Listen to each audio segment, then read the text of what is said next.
Friends, मैं हूं palmist Abdul Sattar.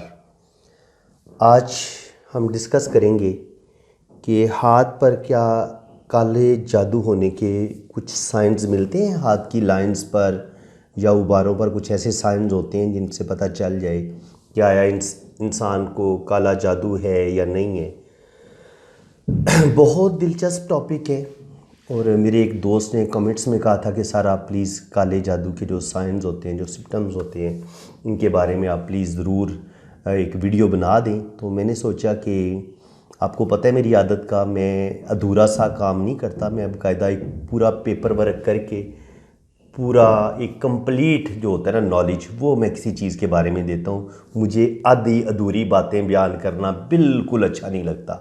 मैं 100% कोशिश करता हूँ कि 110% आपको एक्यूरेट नॉलेज दूँ और वो बातें आपके दिल को छू भी जाएं, कि आपका दिल और दिमाग उन बातों को तस्लीम भी करे। तो ये बड़ा दिलचस्प टॉपिक है, दिलचस्प भी है और हर इंसान के लिए इसका जानना ज़रूरी भी बहुत ज़्यादा है। तो मैं कोशिश करूँगा कि आपको इस वीडियो में मैं मुकम्मल जानकारी देने की कोशिश करूँगा, मुकम्मल मालूमात देने की कोशिश करूँगा आप लोगों को, कि आप इस टॉपिक पे आपके पास अच्छा खासा नॉलेज जमा हो जाए, ताकि आप ख़ुद भी अगर आपके किसी रिश्तेदार को, किसी बहन भाई को, किसी दोस्त को, किसी आपकी फ्रेंड्स को इस तरह का कोई मसला दरपेश है या उसको कोई वहम हुआ है या वाक़या उससे कोई काले जादू के असरात हैं, तो आप फिर उसका ख़ुद उससे बातचीत करके उसकी अलामात जाने और फिर आपको पता चल जाएगा कि वाक़या आपकी फ्रेंड्स पे या आपके किसी बहन भाई पे ये असरात हैं या नहीं हैं। तो ज़ाहिर है इन चीज़ों का पहले आपके पास ख़ुद तो नॉलेज होना चाहिए ना, फिर आप किसी दूसरे के मरीज़ को चेक कर सकेंगे और किसी को बता सकेंगे।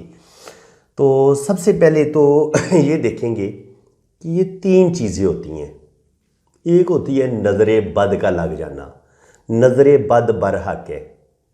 हमारे प्यारे नबी ने फरमाया है कि नज़र लगती है और हर इंसान की जो नज़र होती है ना, उसकी अपनी अपने असरात होते हैं। और किसी लोगों की, बाज़ लोग होते हैं उनकी नज़र बड़ी ख़तरनाक होती है, बड़ी जल्दी नज़र लगती है। वो आपको पता होगा, ख़ानदान में बहन भाइयों में से कोई एक बंदा ऐसा ज़रूर होगा कि जब वो किसी की तारीफ़ करेगा, कहेगा क्या प्यारा बच्चा है, तो बच्चा बेचारा उसी दिन बीमार हो जाएगा, शाम को बीमार हो जाएगा। उसने तारीफ़ कर दी, उसने कहा जी जिसकी नज़र लगती है वो मैं बताता हूँ कि नज़र लगती कैसे है, कि वाह जी वाह बड़ी ज़बरदस्त शादी हुई है, कितनी प्यारी उनको दुल्हन मिल गई है और कितनी अच्छी शादी हो गई है। बस वो जनाब उसने उसको आंखें फाड़ के दुल्हन को भी देखा और जिसकी नज़र लगती है जब वो देख के आ गया और उसने कह दिया वाह जी वाह बड़ी क्या बात है, और अंदर उसके हसद भी था, जेलसी भी थी, तो वो फिर शादी आपको महीने 2 महीने के बाद टूटती हुई नज़र आएगी, लड़ाई झगड़े बढ़ जाएंगे। किसी का कारोबार बड़ा ठीक चल रहा है और नज़र लगाने वाले ने कहा क्या ज़बरदस्त काम है जी, ये तो पैसा कमा रहे हैं, और लोगों की नज़रें खा जाती हैं। आपने अपना खूबसूरत घर बनाया है तो उस घर को अगर किसी इंसान की बहुत बुरी नज़र थी, उसने बुरी नज़र से आपके घर की खूबसूरती को देखा और साथ हसद और जेलसी का भी इज़हार किया, इनके अंदर से उसको बड़ी तकलीफ़ है। तो जिसको अंदर से तकलीफ़ हो ना, हसद भी हो उसके दिल में, उसकी नज़र फिर बड़ी बुरी और शदीद लगती है। लेकिन जो साथ सुबहान अल्लाह कह दे, जज़ाकल्लाह कह दे जी माशाल्लाह अल्लाह ताला और इसको दे, और वो दिल से ये कहे कि अल्लाह ताला इसको और दे या माशाल्लाह बड़ा प्यारा बच्चा है, तो फिर वो इतनी असर नहीं करती। और अगर आप समझते हैं कि आपकी नज़र बड़ी जल्दी लगती है दूसरे पे, तो ऐसे इंसान को चाहिए कि वो सुबहान अल्लाह, जज़ाकल्लाह, माशाल्लाह का लफ्ज़ लाजमी बोले और थूक दे, यानी कि जो कुछ उसके मुंह में आया है ना, जो भी उसके बद असरात होंगे जो उसने मुंह से निकाले हैं या उसकी नज़रों ने, वो थूक दे एक दफ़ा, तो तब भी जो है ना वो उस चीज़ के बद असरात जो है ना वो ख़त्म हो जाते हैं। इनकी नज़र इंसान की इतनी जल्दी लगती नहीं, अगर किसी की जल्दी लगती है तो ये जिसकी नज़र लगती है ना दूसरे बंदे को, ये मैं उसका बता रहा हूँ कि वो थूक दे और सुबहान अल्लाह, जज़ाकल्लाह, माशाल्लाह के अल्फाज ज़रूर बोले, तो इससे फिर उसकी जो है ना नज़र दूसरे बंदे को कम लगेगी। एक तो ये जनाब बद असरात, ये जो नज़र लगती है ये घर भी तबाह कर देती है, शादी को बर्बाद कर देती है, कारोबार को तबाह कर देती है, इंसान को बीमार कर देती है, बच्चे को बीमार कर देती है। और इंसान को नज़र लगी हो तो इंसान की भूख उड़ जाती है, मैदा ख़राब हो जाता है, इंसान को समझ ही नहीं आ रही होती, सर दर्द कर रहा होता है, आप सारे टेस्ट करवाते हैं पता ही नहीं चलता, लेकिन नज़र आपको लगी होती है। तो फिर उसका तरीकाकार ये है कि उसके लिए दम दरूद पढ़ते हैं, कुरान पाक से मदद लेते हैं, वो मैं आपको सारे तरीके बताऊंगा। ये तो हो गया एक नज़र बद की बात कि बुरी नज़र क्या होती है और कैसे लगती है, और उसका फिर इलाज मैं आपको बता दूंगा, ऐसी कोई बात नहीं है। दूसरी बात होती है कि जब आप पर कोई बद असरात हों, यानी कि बद असरात से मुराद ये कि जैसे किसी असेब का साया हो, कोई बुरी रूह का साया हो, तो ये जितनी भी शैतानी मखलूक अल्लाह ने पैदा की हुई है उसकी मुख्तलिफ वैरायटी हैं। ये खाली जिन्नात नहीं है, आगे जिन्नात की या ये जो शैतानी मखलूक है इसकी बड़ी किस्में हैं जनाब, जिन्नात की भी आगे बड़ी किस्में हैं। और ये जो मैं आपको बता देता हूँ आप लोगों की दिलचस्पी के लिए कि जिन्नात की एक किस्म होती है, वो उनको हम अपनी ज़बान में हमारी अम्मी अब्बू और बाप दादा ने बताया था कि वो भूतने होते थे गांव में किसी ज़माने में। अब भूतने कैसे होते हैं? भूतने होते हैं जनाब छोटे से साइज़ का ये बच्चा होता है, ये जैसे बच्चे का साइज़ होता है 10-12 साल का बच्चा होता है। और ये पुराने वक्तों में जब वीराने होते थे, खंडरात होते थे और गांव होते थे और आबादी बड़ी कम थी, तो उस वक़्त ये दूर से आप इनको देखें ना तो आपको लाइटें चलती हुई नज़र आती थी, हालांकि उस दौर में बिजली नहीं होती थी। तो वो चीज़ें जो लाइटें आपको नज़र आती थीं वो हमें जो हमारे बुज़ुर्ग होते थे वो बताते थे कि जनाब ये भूतने हैं और ये शैतानी मखलूक है। ये जो छोटे साइज़ के बच्चे होते हैं ये इंसान की जान नहीं लेते, बल्कि ये इंसानी शक्ल में बच्चों की तरह ये आपके पास आ जाएंगे, आपके साथ हंसी मजाक करेंगे। आप जिस रास्ते पे जा रहे हैं ना ये आपका रास्ता गुम कर देंगे, यानी कि आपने अगर मशरिक की तरफ जाना है तो ये आगे आगे आपके आ जाएंगे और आप इनसे डरते डरते फिर अपना आप रास्ता भूल जाएंगे। तो ये सिर्फ शरारतें करते हैं, इंसान को नुकसान नहीं पहुंचाते। ये भूतों की एक किस्म होती है। इसके अलावा चुड़ैलें होती हैं।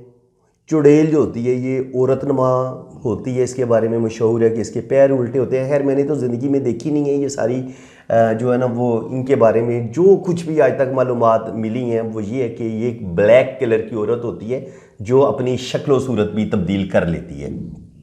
ये भी एक शैतानी चीज़ होती है। इसके अलावा जो जिन्नात होते हैं, अब जिन्नात जो हैं वो इंसानों पर आशिक हो जाते हैं, खूबसूरत लड़का हो या लड़की हो।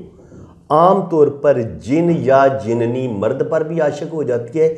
जो जिन्नात की जो जिन्नियाँ यानी कि उनकी जो फीमेल हैं वो मर्दों पर भी आशिक हो जाती हैं, और जो जिन्नात हैं वो औरतों पर आशिक हो जाते हैं, और कभी कभी वो मर्दों पर भी आशिक हो जाते हैं। अब होता क्या है, हम तो अनजाने में किसी वीरान जगह पे गए, वहाँ हमें ये कि यार ये तो बिल्कुल वीराना सा है, तो यहाँ हम पेशाब वगैरह कर लेते हैं। तो कोई दरख्त होगा, कोई वीराना होगा, कोई खंडर, कोई वीरान जगह होगी, तो वहाँ हम पेशाब करने बैठ जाते हैं। तो एक तो आप याद रखें, जब आप ड्राइव पे जा रहे हो, कोई वीरान जगह हो, तो आप काइंडली वहाँ पर पेशाब ना करें, क्योंकि कोई पता नहीं होता वीरानों में इनके घर होते हैं, ये उधर खाना बना रहे होते हैं, किसी दरख्त के नीचे इन्होंने हो सकता है अपना डेरा लगाया हो। और अगर आप उस लम्हे इनके उस जगह जिनका इनका घर था, इनका खाना बन रहा था, आप उधर पेशाब कर देते हैं, तो फिर तो ये आपकी जान नहीं छोड़ेंगे, ये सर आपका जीना हराम कर देंगे। और उस वक्त वो आपको पकड़ लेगा जिन, वो आपके साथ आ जाएगा। उनकी फैमिली का एक बंदा आपकी फिर जान नहीं छोड़ेगा, वो अपना इंतकाम लेगा। आप इनके घर में कोई छेड़खानी कर दें, इनके घर से गुजर जाएं, इनके कामों में आप मुदाखलत कर दें। वैसे अल्लाह ताला ने इन पर शर्त रखी है कि जब तक इंसान आपको छेड़े ना, ये आपकी चीज़ों को भी गायब नहीं करते और आपको छेड़ते भी नहीं है। वरना आप खुद सोचें कि जिन्नात तो हमें नज़र नहीं आते, वरना अगर इनको इजाज़त होती इंसानों को छेड़ने की तो हम अपने मुंह ध्यान बात कर रहे होते और हमें पता ही ना करता। जनाब दाएं साइड से एक थप्पड़ हमारे मुंह पे आता, कभी बाएं साइड से हमारे मुंह पे थप्पड़ आता, तो ये तो इंसानों को मार मार के इंसानों का बुरकस निकाल देते।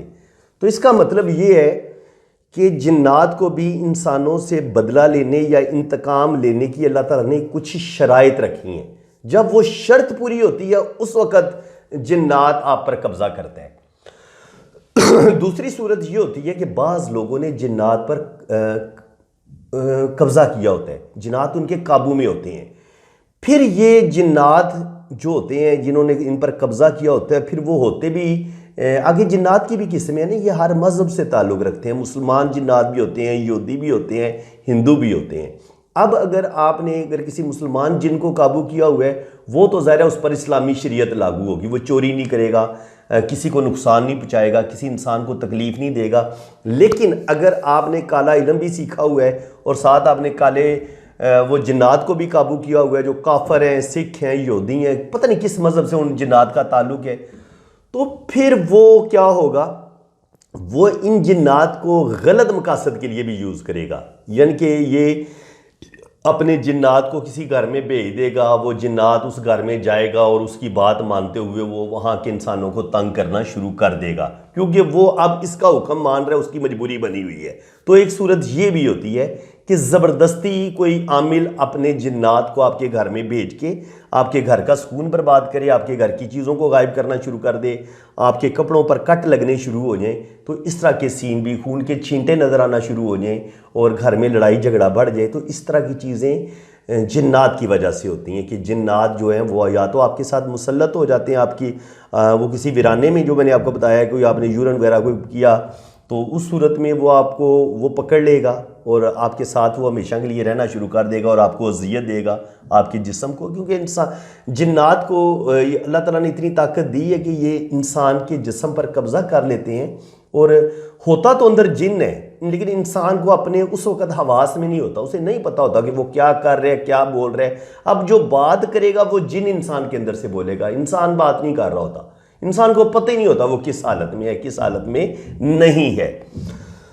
तो उस सूरत में ये जो जिन्नात हैं ये बंदे को तकलीफ़ भी देते हैं, इंसान की बॉडी को तकलीफ़ देते हैं। और इंसान जिस पे जिन्नात का साया आ जाता है या जिन्नात का कब्ज़ा हो जाता है, आहिस्ता आहिस्ता उसकी बॉडी मुख्तलिफ़ बीमारियों का शिकार होना शुरू हो जाती है। क्योंकि ये आग से बने हैं, तो इनकी जो हिद्दत होती है ना, जो हीट होती है, जब ये इंसान के जिस्म पर आते हैं तो ये अपनी हीट बॉडी को देते हैं, जो कि इंसान उनकी हीट को बर्दाश्त नहीं कर सकता, जिसकी वजह से इंसान दिल जिगर की बीमारियों का शिकार हो जाता है। मिर्गी के दौरे उसको पड़ना शुरू हो जाते हैं और उसके मुंह से झाग निकलना शुरू हो जाती है। आप चेक कर लें, मिर्गी की जो अलामात होंगी और जो जिन्नात, अगर किसी बंदे को जिन पड़ता है तो उसकी जो अलामात होंगी वो तकरीबन सेम होंगी। हाथ पैर उल्टे हो जाएंगे, मुंह से झाग निकलना शुरू हो जाएगी, बंदा बेहोश हो जाएगा, या वो उसके अंदर इतनी ताकत आ जाएगी, चाहे वो लड़की है, कि वो 4-5 मर्दों को भी धक्का मारे तो वो मर्द गिर जाएं। क्योंकि उस वक़्त लड़की की ताकत जो होती है वो जिन की ताकत असल में उस लड़की के जिस्म में आ चुकी होती है। तो वो इंतहाई उसके अंदर जो है ना वो ज़ोर और पावर आ चुकी होती है। तो अल्लाह ताला माफ़ करे। इन जिन्नात को निकालना, ये जो एक अपने काम का कोई स्पेशलिस्ट आमिल होता है, ये उन्हीं लोगों का काम है। खुदारा मेरे पास जिन्नात निकालने का कोई इल्म नहीं है। हाँ, मैं कुरानी आयत आपको ज़रूर बताऊंगा, उससे आपको फ़ायदा ज़रूर होगा। मैंने आपको नज़र बद का बता दिया है। जिन्नात के बारे में जितनी मैं आपको मालूमात दे सकता था मैंने दे दी है। अब आते हैं जनाब हम काले जादू की तरफ, कि काले जादू के आया आपके हाथ में कुछ साइंस होते हैं या लाइंस कुछ बताती हैं। ये हाथ की लाइंस को हम बाद में डिस्कस करेंगे। पहले ये तो देखें ना कि काला जादू जो है उसके जो बेसिक्स अलामात होती हैं वो क्या होती हैं, और क्या वाकया इंसान को काला जादू है भी या उसका वहम है, ये भी बड़ी एक अहम चीज़ है। तो काला जादू का ज़्यादातर जो इंसान को होता है ना, पहले वहम ही होता है, जहाँ तक मेरा ज़ाती ख्याल है। क्योंकि या तो आप जिस गांव में रह रहे हैं, जिस शहर में रह रहे हैं, वहाँ पर अगर कोई आमिल मौजूद है, आपके गांव में कोई काला इल्म करने वाला मौजूद है, उस सूरत में तो आपका ख़तरा बढ़ जाएगा। क्योंकि आपके जो रिश्तेदार होंगे जो आपसे हसद करते हैं, जेलसी करते हैं, वो फ़ौरन उस बंदे तक पहुँच जाएंगे। अगर आपके इलाके में काले जादू वाले ज़्यादा हैं उस सूरत में आप पर जादू होने के चांसेस, तावीज़ात होने के चांसेस ज़्यादा हैं। हाँ, अगर आपके इलाके में कोई ऐसा बंदा है ही नहीं है तो ज़रा अमल ही नहीं होगा और इस तरह का वो जादू करने वाला ही नहीं होगा, जादूगर ही नहीं होगा, तो फिर जादू किसने करवाना है और कहाँ से करवाना है। पहली बात तो ये है। दूसरी बात ये है कि हमें बाज़ दफ़ा ये वहम भी हो जाता है कि कहीं हमें जादू तो नहीं है। हालांकि बाज़ दफ़ा इंसान मंगलिक होता है, इंसान के अंदर गुस्सा ज़्यादा होता है। जब इंसान मंगलिक होता है तो उसकी ये वाली जो लाइंस होती है ना, ये वाली, ये बहुत ज़्यादा इधर से निकलती हैं, ज़िंदगी की लाइन को काटती हैं और फिर शादी की लाइन को भी काटती हैं। जब ये मंगलिक लाइंस होंगी हाथ पर तो इंसान के अंदर गुस्सा भी ज़्यादा आएगा। ये इसका ये जो मरीख है ये उभरा हुआ होगा, ये मरीख उभरा हुआ होगा, तो उस सूरत में आपके अंदर गुस्से को ये चीज़ बढ़ा देगी। तो देखना तो ये है ना कि अगर आपको गुस्सा शदीद आ रहा है, क्या वो गुस्सा ऑलरेडी आपकी शख्सियत के अंदर मौजूद है या जादू की वजह से आपके अंदर गुस्सा आ रहा है। या अगर आपके रिश्ते टूट रहे हैं, रिश्ते आते हैं चले जाते हैं, या रिश्ते आते हैं चले आते हैं, तो पहले तो अपने पूरे घर को सोचना चाहिए ना कि क्या हम गुफ्तगू करते हुए मेहमानों के साथ कोई गलती तो नहीं करते। बाज़ दफ़ा ये होता है कि हम इतनी बेवकूफ़ियाँ कर देते हैं। जब आपके घर कोई आपकी बेटी का रिश्ता देखने आता है तो उस वक़्त हम कोई बाज़ दफ़ा अगर कुछ बेवकूफ़ लोग हों तो वो मुंह से कुछ ऐसे लफ्ज़ निकाल देते हैं कि रिश्ते वाला उस वक़्त जो देखने आता है बेटी का, वो उस वक़्त तो कोई नहीं बोलता, लेकिन घर जाके वो अंदाज़ा लगाता है, क्योंकि वो दोनों लोग जो एक दूसरे का रिश्ता देख रहे होते हैं, लड़की वाले लड़के को और लड़के वाले लड़की को, उस वक्त वो दोनों बड़ी बारीकी से एक दूसरे का जायज़ा ले रहे होते हैं। तो कभी कभी हमारे अंदाजे बड़े गलत होते हैं, कभी कभी हमारे मुंह से कोई लफ्ज़ ऐसा गलत निकल जाता है कि वो रिश्ते वाले आएंगे बड़े खुश होंगे, लेकिन हमारे मुंह से कोई ऐसा गलत लफ्ज़ निकल जाएगा कि वो दोबारा फिर हमारे घर में वो रब्ता ही नहीं करते। और हम अपनी बेवकूफ़ियों को, जो हमने मुंह से गलत लफ्ज़ निकाले, हमने लोगों को अच्छे तरीके से डील ही नहीं किया, हम जनाब कहते हैं ये हमारा तो रिश्ता ही टूट जाता है। अल्लाह जाने हम पर किसी ने क्या किया हुआ है। और अल्लाह के बंदे, किसी ने कुछ भी नहीं किया हुआ। अपनी बेवकूफ़ियाँ छोड़ दो, सुलझी सी गुफ्तगू करो, कम गुफ्तगू करो, कम गुफ्तगू करो, अगले बंदे की ज़्यादा सुनो।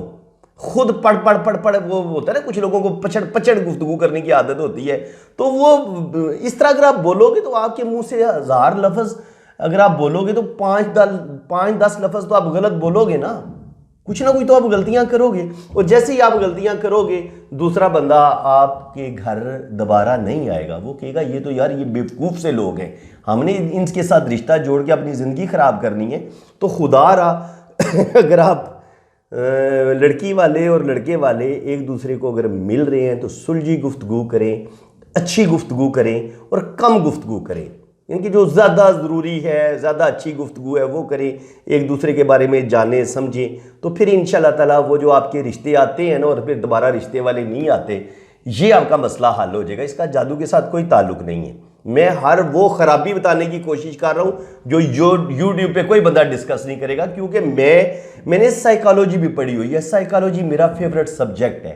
तो मैं आपको वो इंसान जो खामियां होती हैं इंसान के अंदर, जो इंसान की नफ्सियाती गलतियां होती हैं, वो भी मैं डिस्कस करता हूँ अपनी इस रीडिंग में। आपको जब मैं कोई वीडियो हाथ की लाइन के बारे में बता रहा होता हूँ, कुछ भी, उसमें मैं इंसानी नफ्सियात को भी डिस्कस करता हूँ, क्योंकि मैंने इंसान को ही डिस्कस करना होता है, इंसान की ज़िंदगी को डिस्कस करना होता है। तो फिर मुझसे बेहतर इंसानी नफ्सियात को कौन समझेगा। मैं पूरी मेहनत करता हूँ इंसानी नफ्सियात को समझने में। तो और शुक्र अल्हम्दुलिल्लाह 80 से 90% तक मैं बड़ा अच्छा इंसान की साइकी को समझ जाता हूँ। तो आप भी एक अच्छे माहिर नफ्सियात बने, एक अच्छे पामिस्ट भी बने। आप साहिब इल्म बनेंगे तो ये चीज़ आपको फ़ायदा देगी। मेरी वीडियो में बड़े आते हैं, बड़े बड़े फ़िलासफ़र आते हैं जो मुझे आके गालियाँ भी देते हैं, जो कहते हैं वो ये तो इल्म ही बकवास है, हाथ की लाइनों का इल्म ही फजूल है। भाई अगर फजूल है, बकवास है, तो तुम इधर लेने क्या आए हो? भाई ना आओ ना, तुम्हें कोई प्रॉब्लम है, या अगर तुम कहते हो ये गलत है तो गलत को साबित करो। हमने तो इस इल्म को सच्चा साबित करने के लिए 650 वीडियो के करीब में वीडियो मैंने अपलोड की है अपने चैनल पे, और कम से कम 450 से 500 वीडियो मैं पामिस्ट्री पे बना चुका हूं और एक एक लाइन पे बना चुका हूं। एक बंदा इसकी सच्चाई साबित करने के लिए 500 वीडियो अपलोड करता है, और आपके खाली एक लफ्ज कहने से कि ये बकवास इल्म है, तो यार किसी के इल्म की इस तरह तौहीन तो ना करो आप।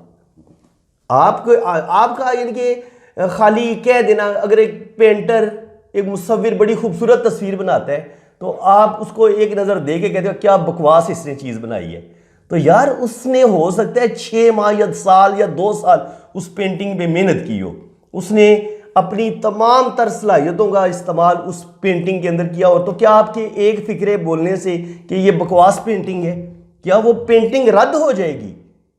तो खुदारा आप अपनी ज़बान को लगाम दें, किसी को हर्ट ना करें अपने लफ्ज़ों से।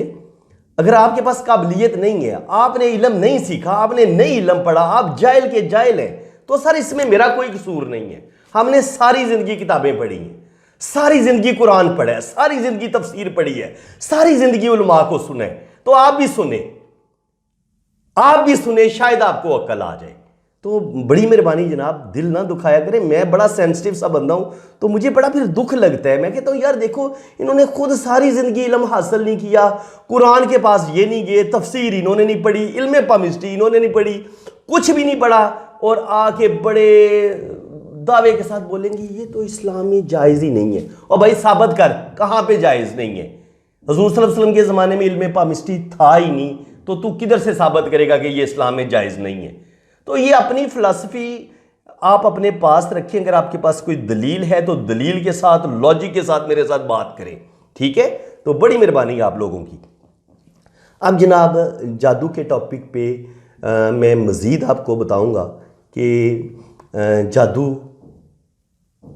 पहले तो वहम को ज़हन से निकालें कि आपको जादू हो चुका है। सबसे पहले 80 से 90% तो इंसान को ये वहम होता है कि उसको जादू हो चुका है, हालांकि जादू नहीं होता। इंसान की बेवकूफ़ियाँ होती हैं, इंसान की अपनी साइकी होती है कि वो झगड़ालू होता है, झगड़े करके अपनी ज़िंदगी को ख़राब कर लेता है, अपने बिज़नेस को ख़राब कर लेता है, रिश्ते वाले आते हैं, रिश्ते वाले चले जाते हैं। तो ये सारी खराबियाँ इंसान के अपने अंदर हैं।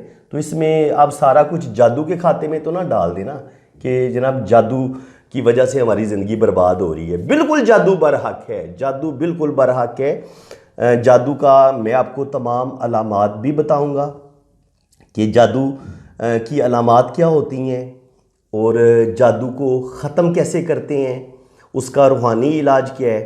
तो ये इंशाल्लाह ताला मैं पार्ट 2 में अपलोड करूँगा, क्योंकि 22 मिनट हो गए हैं, पता ही नहीं चलता टाइम का। मेरा तो दिल करता है मैं आपसे बातें करता रहूँ, और लेकिन टाइम जो है ना वो बड़ा इम्पॉर्टेंट है कि आपके लिए फिर वीडियो बहुत लंबी हो जाती है। लेकिन गुफ्तगू तो बड़ी दिलचस्प होती है, इसमें कोई शक नहीं। इंसान का दिल करता है कि यार बंदा इल्म वाली बातें सुने, मेरा अपना दिल करता है कि मैं आपसे ज़्यादा से ज़्यादा नॉलेज शेयर करूं। अभी बहुत बातें करनी है इसी काले जादू के टॉपिक पे। ये जादू, काला जादू करते कैसे हैं, फिर इसका इलाज क्या है, इसका रूहानी इलाज क्या है, तो मैं ये इंशाल्लाह ताला आपको नेक्स्ट वीडियो में बताऊंगा। इसकी अलामात क्या हैं, इसकी निशानियां क्या हैं, ये भी बड़ी डिटेल के साथ बताऊंगा। तो आप मेरे चैनल को सब्सक्राइब कर लें और बेल आइकन पे क्लिक कर दें। और अगर आपको मेरी ये आज वीडियो में से बड़ी चीज़ें आज आपको सीखने को मिली होंगी तो आप मेरी वीडियो को लाइक भी करें और दिल खोल के शेयर भी करें और चैनल को भी सब्सक्राइब करें। और जिन फ्रेंड्स ने अपना हाथ रीड करवाना है तो वो मैंने अपना सामने व्हाट्सअप नंबर दिया हुआ है, मेरे इसी व्हाट्सअप पे आपने अपने राइट हैंड की तस्वीरें भेजनी है, लेफ़्ट हैंड की तस्वीरें भेजनी है, तो और अपना नाम और डेट ऑफ बर्थ भी आपने सेंड करनी है। तो बड़े मुनासिब से चार्जेस हैं। इंशाल्लाह ताला आपका जायचा भी बनाऊंगा और आपकी बड़ी डिटेल के साथ मैं रीडिंग भी करूँगा। तो दुआओं में याद रखिएगा। नेक्स्ट पार्ट इंशाल्लाह ताला मैं इसका हो सकता है मैं कल अपलोड कर दूंगा। ज़्यादा से ज़्यादा 1 दिन का गैप होगा कि 1 दिन में आप पहले एक वीडियो तसल्ली के साथ देख लें। मेरे तमाम सब्सक्राइबर जब आप इसको अच्छी तरह देख लेंगे, इसको ज़्यादा से ज़्यादा आपने शेयर करना है ताकि ज़्यादा से ज़्यादा लोगों के पास ये नॉलेज पहुँचे। तो फिर इसका मैं पार्ट 2 अपलोड करूँगा और पार्ट 2 के बाद देखेंगे, अगर पार्ट 3 बनता हुआ तो बना दूँगा, वरना पार्ट 2 में ही मैं इसको टॉपिक को क्लोज़ करने की कोशिश करूँगा। तो दुआओं में याद रखिएगा। इसी के साथ मैं इजाज़त चाहता हूँ। अल्लाह हाफिज़।